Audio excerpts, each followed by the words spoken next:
how to create a client's profile in Light Finance. So watch this video if you want to start your trading journey sa demo account or sa real account.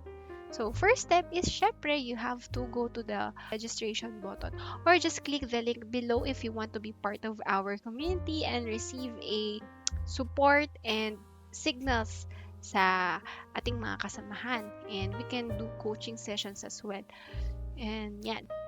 Just click yung registration button and then enter your country and yung date of birth and then click continue.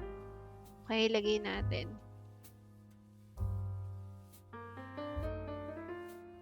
So, lagyan natin din yung email address dito and yung 8 characters na password, and make sure na i-click mo po ito. Check mo muna yung client's agreement para alam mo kung ano yung pinapasok mong account, ano yung mga risk, ano yung mga open position, yung mga ganyan, yung mga dapat mong malaman, mga basic.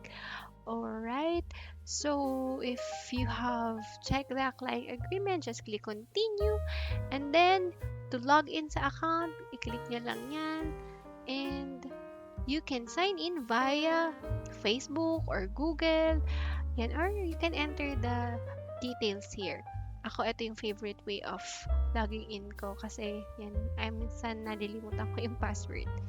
So, once na naka-log in ka na, ito na po yung interface na makikita ninyo. Dito po sa ating account, dito tayo po pwede mag-trade. So, sa mga next video ko, I will show you how to trade, how to copy trade, how to be a social trader, yung mga technical analysis, yung mga from basic to advanced. I will create separate videos about that para madali nyong balikan kapag meron kayong specific na topic na gustong makita. Okay? So, ayun lang guys. And if you want to activate your demo and real trading, ayan, just switch nyo lang to. Okay? Dito, kapag real account yung naka-activate, lalabas dito kung magkano yung fund mo. Kapag naman demo, yan, lalabas dito din. Okay, ayun. Thank you. Watch my next video on how to trade here sa Light Finance. Bye!